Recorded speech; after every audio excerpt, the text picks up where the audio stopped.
Welcome to this video. आज की इस वीडियो में हम माई एसक्यूएल के नए टॉपिक को स्टार्ट करेंगे। इससे पहले वाली वीडियो में हमने क्या किया था कि है ना, हमने देखा था अपनी डिवाइस में किस तरीके से है ना माई एसक्यूएल को है ना इंट्रोड्यूस करा सकते हैं। उस वाली वीडियो में हमने एक एक स्टेप को समझा था कि किस तरीके से माई एसक्यूएल टूल्स को है ना इंट्रोड्यूस करा सकते हैं। एसक्यूएल क्या होता है, एसक्यूएल हमारी किस तरीके से है ना माई एसक्यूएल पर रन करा सकते हैं उन क्वेरीज को। आज की इस वीडियो में हम है ना देखेंगे कि हमारी कौन कौन सी क्वेरीज होती हैं, यानी कमांड्स होती हैं जो एसक्यूएल में, जिन्हें हम माई एसक्यूएल पे इंट्रोड्यूस करा सकते हैं डेटाबेस को कंस्ट्रक्ट करने के लिए। तो आइए सबसे पहले अपनी स्क्रीन में है ना इन कमांड्स को समझेंगे, फिर उसके बाद है ना अपनी स्क्रीन पे जाके, कंप्यूटर स्क्रीन पे जाके इनको रन कराना सीखेंगे, किस तरीके से इन्हें एग्जीक्यूट करा सकते हैं। आइए चलते हैं अपनी स्क्रीन की तरफ। सबसे पहले है ना एसक्यूएल की बात कर लेते हैं। स्ट्रक्चर क्वेरी लैंग्वेज होती है इसकी फुल फॉर्म। इसमें है ना कुछ कमांड्स होती हैं। कमांड्स हमारी है ना फिर डिवाइडेड कर दी जाती हैं अलग अलग सेक्शनों में। तो इसमें सबसे पहले आ जाती है हमारी DDL, नेक्स्ट आ जाती है DML, फिर नेक्स्ट आ जाती है DQL, नेक्स्ट आ जाती है फिर DCL एंड लास्ट में आ जाती है TCL।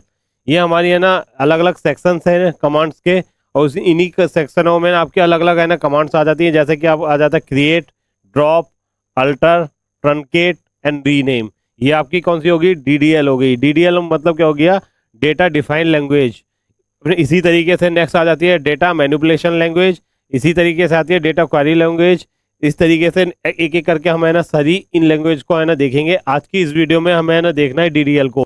DDL मतलब क्या है ना, डेटा डिफाइन लैंग्वेज। इसमें देखेंगे कि कौन कौन सी हमारी कमांड्स होती हैं, इन्हें किस तरीके से है ना अपनी माई एसक्यूएल पे क्वेरीज पे ऐड कर सकते हैं और इनका किस तरीके से यूटिलाइजेशन किया जा सकता है। आइए सबसे पहले ना DDL की फुल फॉर्म की बात करें तो इसकी है ना फुल फॉर्म होती है data define language. Data define language use to create change the structure of database and table. अगर आपको है ना डेटाबेस क्रिएट करना है, उसका स्ट्रक्चर क्रिएट करना है या कोई टेबल क्रिएट करनी है, तो हम किसका यूज करेंगे? हम यूज करेंगे DDL का, जो कि होती है डेटा डिफाइन लैंग्वेज। इसकी हेल्प से हम क्या कर सकते हैं? डेटाबेस को क्रिएट कर सकते हैं, डिलीट कर सकते हैं, और इसमें है ना कुछ डेटाबेस के है ना स्ट्रक्चर को है ना हम अल्टर कर सकते हैं, यानी अपडेट कर सकते हैं। इसमें अगर हम देखें कि it controls the structure, it control the structure, यानी ये क्या करता है? ये डेटाबेस का स्ट्रक्चर कंट्रोल करता है, नॉट द डेटा इनसाइड।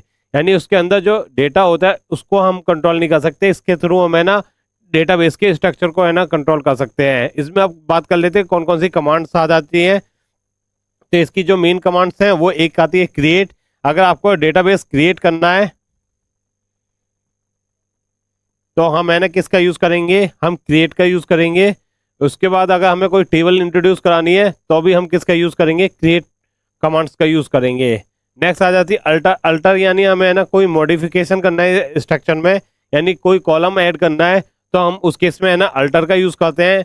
और अगर हमें कोई डेटाबेस ड्रॉप यानी डिलीट करना है तो वो है ना हम with the help of drop करते हैं। इसी तरीके से ट्रंकेट होता है। ट्रंकेट अगर हमने कोई टेबल आपने इंट्रोड्यूस करा रखी है, उसमें आप चाहते हैं कि इसका इस टेबल का है ना स्ट्रक्चर आपका अवेलेबल है बट उसका डेटा सारा रिमूव हो जाए, उस केस में हम है ना ट्रंकेट का यूज करते हैं। उसके बाद आता है रीनेम। अगर आपको है ना अपने टेबल्स का है ना रीनेम करना है तो वो हम किसके हेल्प से करेंगे? हम है ना रीनेम कमांड्स की हेल्प से करेंगे। तो ये सारी चीजें कितनी थी? ये सारी चीजें है ना हमारी 5 कमांड्स थी जो कि आपके है ना DDL में आ जाती हैं। इसे हम किस तरीके से इंट्रोड्यूस करा सकते हैं माई एसक्यूएल में, किस तरीके से इन्हें यूज किया जाता है डेटाबेस को क्रिएट करने में, ये सारी चीजें हम है ना अब अपने है ना कंप्यूटर स्क्रीन पे जाके देखेंगे किस तरीके से इसे इंट्रोड्यूस कर सकते हैं। आइए चलते हैं अपने कंप्यूटर स्क्रीन पे। आइए अब हम देख लेते हैं ना माई एसक्यूएल वर्कबेंच पे है ना किस तरीके से है ना डेटाबेस को क्रिएट कर सकते हैं। इसके लिए क्या करेंगे? सबसे पहले माई एसक्यूएल वर्कबेंच को है ना ओपन कर लेंगे, फिर अपने लोकल इंस्टेंस पे चले जाएंगे, जो हमारा पासवर्ड होगा वो एंटर करेंगे। इस तरीके से अपने है ना वर्क स्पेस पे हम आ जाएंगे। वर्क स्पेस पे आने के बाद हमारे है ना जो कमांड्स थी, हमने डिफरेंट टाइप के है ना 5 कमांड सेक्शन देखे थे, जिसमें आपका है ना DDL था, DML था, DQL था। इसी तरीके से आपके 5 कमांड थी, अलग अलग सेक्शन थे। इसमें आज है ना हम है ना DDL की है ना कमांड्स थी, उनको है ना एक्सप्लोर करने वाले हैं कि किस तरीके से इन्हें इंट्रोड्यूस करा सकते हैं माई एसक्यूएल में। तो इसके लिए हमें क्या करना पड़ेगा? सबसे पहले हम जान लेते हैं क्रिएट कमांड्स का है ना किस तरीके से यूज़ कर सकते हैं, यानी डेटाबेस को किस तरीके से क्रिएट कर सकते हैं with the help of create command. तो इसके लिए हमें क्या करना पड़ेगा? सबसे पहले है ना क्रिएट टाइप करेंगे। क्रिएट टाइप करेंगे, फिर इसमें है ना हम डेटाबेस टाइप करेंगे। डेटाबेस को इसमें इंट्रोड्यूस कराएंगे। फिर अपने डेटाबेस का है ना जो नेम देना चाहते हैं वो हम दे देंगे। जैसे यहाँ पे हम दे देते हैं डेटाबेस 10। यहाँ पे फिर है ना हम सेमी कॉलन को इंट्रोड्यूस कराएंगे, क्योंकि सेमी कॉलन हमारा ना मस्ट होता है, जो कि हमारा ये बताता है कि आपका जो सिंटेक्स है वहाँ उसको लाइन ऑफ सिंटेक्स यहाँ पे एंड हो रहा है। इसके बाद इसे रन कराने के लिए हमें ना ऑलरेडी जानते हैं कि हमें या फिर यहाँ पे एग्जीक्यूट कराने के लिए यहाँ पे रन कराएंगे, नहीं तो एक इसका शॉर्ट हैंड होता है, हम अल्ट और प्लस करके एंटर दबाएंगे, प्लस एंटर करेंगे तो अभी है ना दैट लाइन है ना आपके है ना वो रन कर जाएगी। इसके लिए हम क्या करेंगे, अब है ना कंट्रोल प्लस एंटर प्रेस करेंगे तो हम देखेंगे हमारे एक्शन आउटपुट पे जो हमारा नीचे वाला टर्मिनल है इस पे हमारा क्या आ गया, डेटाबेस क्रिएट। अब हम है ना साइड में जाएंगे स्कीमास पे है ना जो रिफ्रेश वाला जो आइकन दिख रहा है इस पे हम क्लिक करेंगे। जैसे ही हम इस पे क्लिक करेंगे तो हम देखेंगे कि है ना हमारा DB-10 है ना हमारा यहाँ पे है ना शो हो रहा है। इस तरीके से है ना हम है ना किसी भी डेटाबेस को है ना क्रिएट कर सकते हैं। जो कि हमारा पहला सिंटैक्स आ जाता है DDL का, वो हमारा आ जाता है क्रिएट के हेल्प से है ना हम क्या करते हैं कि है ना कोई भी हमें डेटाबेस क्रिएट करना होता है तो वो हम इसी के हेल्प से कर सकते हैं। फिर उसके बाद हमें ना डेटाबेस देना पड़ेगा सिंटैक्स के आगे, फिर इसमें है ना जो भी हमें डेटाबेस का नाम देना है वो हम यहाँ पे पास करेंगे और सेमीकोलन को इंट्रोड्यूस कराएंगे तो वो हमारा जो लाइन ऑफ सिंटैक्स है वो हमारा है ना एंड हो जाएगा। और फिर इसको रन कराने के लिए इसका शॉर्ट हैंड होता है कंट्रोल प्लस एंटर जैसे आप है ना कीबोर्ड से है ना प्रेस करेंगे तो हमारा क्या आ जाएगा, क्रिएट डेटाबेस, यानी हमारा एक्शन आउटपुट पे क्या लिखा आ जाएगा आपका है ना कि इसमें कि आपका एक डेटाबेस क्रिएट हो चुका है। और इसके बाद हम क्या करेंगे, जो हमारा स्कीमास होता है इस पे है ना एक रिफ्रेश आइकन पे क्लिक करेंगे तो हम देखेंगे हमारा DB.10 हमारा है ना यहाँ पे क्रिएट हो चुका है। तो इस तरीके से हम है ना डेटाबेस को क्रिएट करते हैं। अब देखते हैं कि इसमें और कौन कौन सी है ना DDL क्वेरीज को हम इंट्रोड्यूस करा सकते हैं। आइए चलते हैं अपनी कंप्यूटर स्क्रीन की तरफ। तो अब नेक्स्ट हमारी है ना जो क्वेरीज आती हैं उनको है ना एक एक करके है ना इसमें इंट्रोड्यूस कराते हैं। जो DDL की क्वेरीज आ जाती हैं, अगर हमें पर्टिकुलर डेटाबेस को यूज़ करना है तो इसके लिए हमें है ना सबसे पहले यूज़ कीवर्ड को इंट्रोड्यूस कराना पड़ेगा। इसमें DB टाइप करेंगे, अपने डेटाबेस जो हमारा 10 है जो हमने क्रिएट किया है इसके आगे सेमीकोलन लगाएंगे और फिर है ना कंट्रोल प्लस एंटर करेंगे तो हमारा क्या आ जाएगा, ये हमारा सिंटैक्स रन हो जाएगा। अब हम अपने है ना डेटाबेस 10 को है ना हम यूज़ कर सकते हैं। अब इसमें है ना कौन कौन सी क्वेरीज हमें है ना इंट्रोड्यूस करनी है।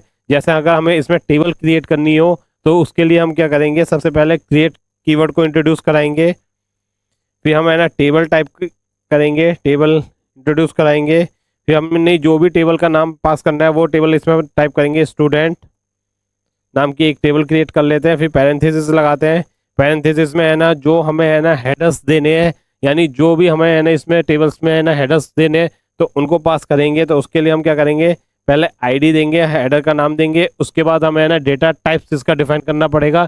डेटा टाइप्स हम ऑलरेडी जानते हैं हमारे के कैरेक्टर होता है या फिर इंट होता है। ये सारी चीज़ें हमने पाइथन में भी देखी थी, जावा स्क्रिप्ट में भी देखी थी। अगर आपको ये चीज़ नहीं आती है तो आप हमारी है ना पीछे वाली वीडियो में जाके ये देख सकते हैं कि हमारे है ना डेटा टाइप्स कौन कौन से होते हैं। इसके बाद इसमें है ना इंट टाइप हम डेटा टाइप रखेंगे क्योंकि न्यूमेरिकल वैल्यू होती है। इसी तरीके से नेक्स्ट हेडर दे देंगे जो कि हमारा नेम है, नेम को इसमें पास कर देंगे। नेम इसमें कीवर्ड होता है इसलिए है ना इसमें है ना लोअर डैश को इंट्रोड्यूस करा देंगे। फिर इसमें है ना जो होंगे हमारा जिसका डेटा टाइप होगा वेर करेक्टर होगा, पैरेंथेसिस लगाएंगे। फिर इसमें है ना वेर करेक्टर की लिमिट हम डिफाइन कर देते हैं कि हमारे कितने करेक्टर होंगे आपके नेम में। फिर उसके बाद कॉमा इंट्रोड्यूस कराते हैं। कॉमा को इंट्रोड्यूस कराने के बाद इसमें हम है ना नेक्स्ट हेडर को इंट्रोड्यूस कराते हैं जो कि हमारा एज है। एज की वैल्यू जो होगी वो हमारी इंट टाइप की होगी। अब है ना हम पैरेंथेसिस को क्लोज कर देते हैं, क्लोज ब्रैकेट इंट्रोड्यूस कराते हैं, सेमीकोलन लगाते हैं। अब पर्टिकुलर सिंटैक्स को हम है ना सेलेक्ट करेंगे। सेलेक्ट करने के बाद alt control plus enter press करेंगे तो हमारी टेबल क्रिएट हो जाएगी। ये हमारा है ना एक्शन आउटपुट में दिख जाएगा कि है ना create the table of student. ये हमारी स्टूडेंट नाम की है ना एक टेबल क्रिएट हो चुकी है। इसके बाद स्कीमा वाले पे है ना हम रिफ्रेश करेंगे। अब हम देख सकते हैं कि हम अपने डेटाबेस के है ना 10 के अंदर है। इसके बाद हमारा टेबल्स वाले के आगे भी एक एरो इंट्रोड्यूस हो रहा है, इस पर क्लिक करेंगे तो इसमें देखेंगे स्टूडेंट्स नाम का एक है ना टेबल क्रिएट हो चुकी है। इस पर क्लिक करेंगे तो हमारे है ना इसमें कॉलम्स आ रहे हैं। कॉलम्स पे क्लिक करेंगे तो हम है ना देख सकते हैं हमारे कौन कौन से कॉलम है। आईडी, नेम और एज करके हमारे है ना कॉलम्स इंट्रोड्यूस हो चुके हैं। अगर हमें पर्टिकुलर है ना टेबल्स को है ना देखना है तो इसके लिए भी एक कमांड होती है जो कि हमारी DQL कमांड होती है, बट उसे ना हम देख सकते हैं कि है ना किस तरीके से इसे यूज़ कर सकते हैं, जो कि हमारे सेलेक्ट को यूज़ करेंगे। स्टार लगाएंगे, फॉर्म कीवर्ड को इंट्रोड्यूस कराते हैं, स्टूडेंट्स को इसमें पास कर देते हैं, सेमीकोलन लगाते हैं, कंट्रोल प्लस एंटर प्रेस करते हैं, तो हम देख सकते हैं हमारे है ना हेडर इसमें है ना प्रिंट हो गए हैं। तो इस तरीके से है ना हमने टेबल्स को क्रिएट किया with the help of create command. इसमें हमने क्या कर रखा है ये देख लेते हैं किस तरीके से हमारे डेटाबेस में हमने टेबल्स क्रिएट करी।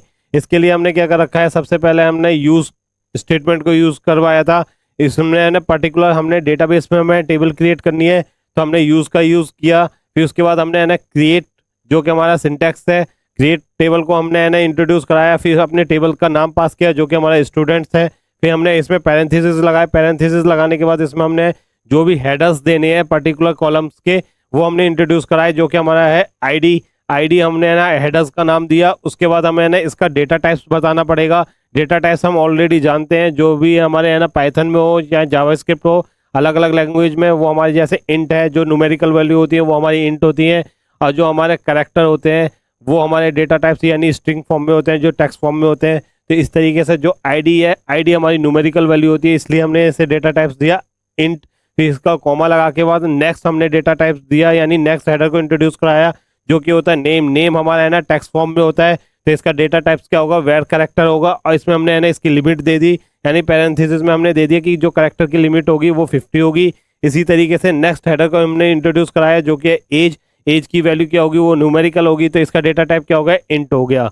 और फिर हमने पैरेंथेसिस को क्लोज किया और सेमीकोलन लगाया, पर्टिकुलर है ना सिंटैक्स को सिलेक्ट किया और कंट्रोल प्लस एंटर प्रेस किया, तो हमारा है ना क्या आ गया, create a table of student. हमने है ना स्टूडेंट नाम की है ना टेबल हमने क्रिएट कर ली। इसे देखने के लिए आपके दो ऑप्शंस होते हैं। सबसे पहले आप अपने है ना डेटाबेस पे स्कीमास में जाएंगे और उसके बाद इस टेबल्स पे जाएंगे, फिर स्टूडेंट टेबल्स को सिलेक्ट करेंगे, फिर इसमें कॉलम्स में जाएंगे तो इसमें है ना सारे नाम आपको देख सकते हैं। अब पर्टिकुलर आपको है ना व्यू करना है तो उसके लिए हम क्या करेंगे, एक हमारा सिंटैक्स होता है यानी डीक्यूएल जो होती है कमांड जो कि हमारी सिलेक्ट करके होते हैं, हमें उसे आगे जाके देखेंगे किस तरीके से यूज़ करते हैं। सबसे पहले हमें उसे यहाँ पे इंट्रोड्यूस कराएंगे, स्टार लगाएंगे, फॉर्म लगाएंगे और टेबल का नाम पास करेंगे, तो हमारी है ना वो टेबल प्रिंट हो जाएगी जिसमें आईडी, नेम और एज तीनों हमारे हेडर प्रिंट हो गए हैं। अब देखते हैं नेक्स्ट डीडीएल कमांड को किस तरीके से इसमें इंट्रोड्यूस करा सकते हैं। आइए चलते हैं स्क्रीन की तरफ। नेक्स्ट कमांड की बात करें तो हमारा आ जाता है अल्टर। अल्टर है कि अगर हमें ना नेक्स्ट हेडर को एक और मॉडिफिकेशन करना है स्ट्रक्चर में, टेबल में, तो वो उसके लिए हमें ना अल्टर का यूज़ करेंगे। इसके लिए हम अल्टर कीवर्ड को इंट्रोड्यूस कराएंगे, फिर है ना इसमें हम टेबल टाइप करेंगे। टेबल के बाद है ना हम अपनी है ना टेबल्स को चूज़ करेंगे, कौन सी टेबल है जो कि हमारी स्टूडेंट्स नाम की टेबल्स है उसको चूज़ कर लेंगे। फिर उसके बाद इसमें ऐड कीवर्ड को इंट्रोड्यूस कराएंगे और इसमें है ना फिर हमें मार्क्स नाम के हेडर को इंट्रोड्यूस कराना है। तो जो मार्क्स होगा वो उसकी वैल्यू क्या होगी, इंट टाइप की होगी। सेमीकोलन को इंट्रोड्यूस कराएंगे और पर्टिकुलर सिंटैक्स को रन कराने के लिए कंट्रोल प्लस एंटर प्रेस करेंगे, तो हमारे अल्टर ऐड हो चुका है। अब हम है ना अगर रिफ्रेश करें तो देख सकते हैं हमारा है ना मार्क्स भी इसमें ऐड हो चुका है। इस तरीके से मार्क्स को भी ऐड कर लिया है। अगर हमें ना टेबल फॉर्म में देखना चाहते हैं तो पर्टिकुलर सिंटैक्स को सेलेक्ट करेंगे, एंटर प्रेस मारेंगे, तो हम देख सकते हैं आईडी, नेम, एज और मार्क्स हमारे तीनों इसमें प्रिंट हो रहे हैं। तो इस तरीके से है ना माई एसक्यूएल की हेल्प से है ना एसक्यूएल कमांड्स को रन किया जा सकता है, जिसमें हमने है ना क्रिएट, यूज, अल्टर नाम के है ना जितने भी सिंटैक्स के इनको यूज़ करना सीखा। अगर हमें है ना टेबल का नाम रीनेम करना हो तो वो किस तरीके से कर सकते हैं, सबसे पहले है ना रीनेम हम क्या है ना कीवर्ड को इसमें इंट्रोड्यूस कराएंगे, फिर इसके बाद है ना हम इसमें टेबल को इंट्रोड्यूस कराएंगे। इसके बाद है ना टेबल को सिलेक्ट कर लेंगे, स्टूडेंट्स नाम के है ना टेबल्स को सिलेक्ट करेंगे, फिर इसमें है ना टू कीवर्ड को इंट्रोड्यूस कराएंगे। इसके बाद है ना इसमें है ना हम टाइप कर देते हैं student lower dash data, semicolon को इंट्रोड्यूस कराते हैं, फिर इस पर्टिकुलर है ना सिंटैक्स को रन कराने के लिए एंटर प्रेस करते हैं, तो हमारे टेबल का नाम रीनेम हो गया है। ऐसे एक बार रिफ्रेश करेंगे तो हम देख सकते हैं हमारे है ना यहाँ पे है ना रीनेम हो चुका है, स्टूडेंट्स डेटा हो चुका है। इस तरीके से है ना पर्टिकुलर है ना टेबल्स का नाम है ना चेंज कर सकते हैं with the help of rename syntax या कमांड। अगर हमें पर्टिकुलर डेटाबेस को है ना डिलीट करना होता है ना, उसके लिए हमें क्या करना पड़ेगा ये देख लेते हैं। जैसे कि हमारे है ना डेटाबेस क्रिएट है हमारे DB8 करके, इस डेटाबेस को अगर हमें ना डिलीट करना है तो वो किस तरीके से कर सकते हैं। तो सबसे पहले हमें है ना कोई डेटाबेस क्रिएट कर लेते हैं। यहाँ पे क्रिएट डेटाबेस DB11 अब हम रिफ्रेश करेंगे तो हमने है ना एक पर्टिकुलर है ना डेटाबेस क्रिएट कर लिया जो कि DB11 करके है। अब इसी को है ना अगर हमें डिलीट करना हो तो है ना किस तरीके से डिलीट कर सकते हैं, तो इसके लिए हम है ना ड्रॉप कीवर्ड को इंट्रोड्यूस कराएंगे। डेटाबेस इसमें है ना टाइप करेंगे। डेटाबेस कीवर्ड को इंट्रोड्यूस कराने के बाद इसमें है ना अपने डेटाबेस का नाम को पास करना पड़ेगा जो कि DB-11 है। इसको इंट्रोड्यूस करा देंगे, सेमीकोलन लगाएंगे और इसके बाद है ना कंट्रोल एंटर प्लस मारेंगे तो है ना हम देखेंगे हमारा पर्टिकुलर डेटाबेस है ना डिलीट हो जाएगा। यहाँ पे आप रिफ्रेश भी करके देख सकते हैं, हमारा है ना पर्टिकुलर डेटाबेस हमारा है ना डिलीट हो चुका है। इस वीडियो में हमने देखा कि है ना पर्टिकुलर है ना डेटाबेस को अगर डिलीट करना हो तो वो किस तरीके से कर सकते हैं। उसके लिए हमने क्या कर रखा था, सबसे पहले हमने है ना एक डेटाबेस क्रिएट किया जो कि DB11 करके है। फिर से है ना हमने ड्रॉप डेटाबेस DB11 का से है ना इंट्रोड्यूस कराया। जब हमने इसे ड्रॉप डेटाबेस को है ना एंटर किया यानी है ना एग्जीक्यूट किया तो पर्टिकुलर डेटाबेस हमारा है ना डिलीट हो गया।